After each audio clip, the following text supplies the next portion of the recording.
Radhe Radhe. Welcome back to my YouTube channel Apeksha's books of wisdom. आइए आज हम सुनते हैं भगवत गीता की सीरीज़ के 5वें अध्याय का महात्म्य। बोलो विष्णु भगवान की जय। बोलो वासुदेव कृष्ण भगवान की जय। श्रीमद् भगवत गीता के 5वें अध्याय का महात्म्य। श्री भगवान कहते हैं, हे देवी, अब सब लोगों द्वारा सम्मानित 5वें अध्याय का महात्म्य संक्षेप से बतलाता हूँ। सावधान होकर सुनो। मध्य देश में पुरुकुत्सपुर नामक एक नगर है। उसमें पिंगल नामक एक ब्राह्मण रहता था। वह वेदपाती ब्राह्मणों के विख्यात वंश में जो सर्वथा निष्कलंक था उत्पन्न हुआ था, किंतु अपने कुल के लिए उचित वेद शास्त्रों के स्वाध्याय को छोड़कर ढोल आदि बजाते हुए उसने नाच गान में मन लगाया। गीत, नृत्य और बाजा बजाने की कला में परिश्रम करके पिंगल ने बड़ी प्रसिद्धि प्राप्त कर ली थी और उसी से उसका राजभवन में भी प्रवेश हो गया। अब वह राजा के साथ रहने लगा और पराई स्त्रियों को बुला बुलाकर उनका भोग करने लगा। स्त्रियों के सिवा और कहीं भी उसका मन नहीं लगता था। धीरे धीरे अभिमान बढ़ जाने से उच्छृंखल के होकर वह एकांत में राजा से दूसरों के दोष बतलाने लगा। पिंगल की एक स्त्री थी जिसका नाम था अरुणा। वह नीच कुल में उत्पन्न हुई थी और कामी पुरुषों के साथ विहार करने की इच्छा से सदा उन्हीं की खोज में घूमा करती थी। उसने पति को अपने मार्ग का कंटक समझकर एक दिन आधी रात में घर के भीतर ही उसका सिर काटकर मार डाला और उसकी लाश को जमीन में गाड़ दिया। इस प्रकार प्राणों से वियुक्त होने पर वह यमलोक में पहुंचा और भीषण नरकों का उपभोग करने के निर्जन में वन में गिद्ध हुआ।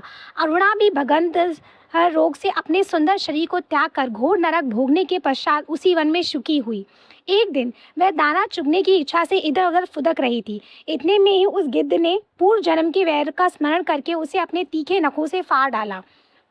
शुकी घायल होकर पानी से भरी हुई मनुष्य की खोपड़ी में गिरी। गिद्ध पुनः उसकी ओर झपटा। इतने में ही जाल फैलाने वाले बहेलियों ने भी उसी बाण का निशाना बनाया। उसकी पूर्व जन्म की पत्नी शुकी उसे खोपड़ी के जल में डूबकर प्राण त्याग चुकी थी। फिर वह क्रूर पक्षी भी उसी में गिरकर डूब गया। तब यमराज के दूत उन दोनों को यमराज के लोक में ले गए। वहां अपने पूर्वकृत पाप कर्म को याद करके दोनों ही भयभीत हो रहे थे।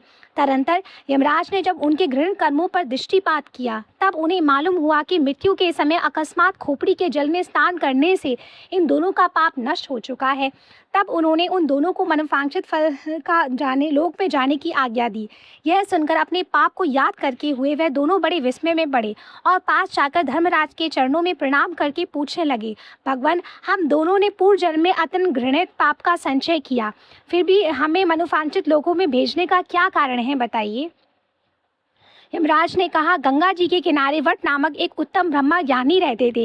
वे एकांत सेवी, ममता रहित, शांत, विरक्त और किसी से भी द्वेष ना रखने वाले थे। प्रतिदिन गीता के 5वें अध्याय का जप करना उनका सदा का नियम था। 5वें अध्याय को श्रवण कर लेने पर महापापी पुरुष भी सनातन ब्रह्मा का ज्ञान प्राप्त कर लेता है। उसी प्रेरणा के प्रभाव से शुद्ध चित्त होकर उन्होंने अपने शरीर का परित्याग किया था।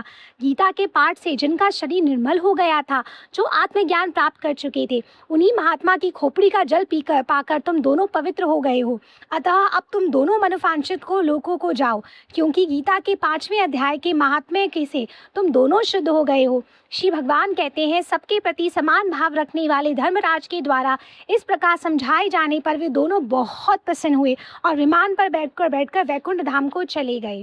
बोलो राधा कृष्ण की जय। बोलो वासुदेव कृष्ण भगवान की जय। बोलो विष्णु भगवान की जय। बोलो राधा माधव सरकार की जय।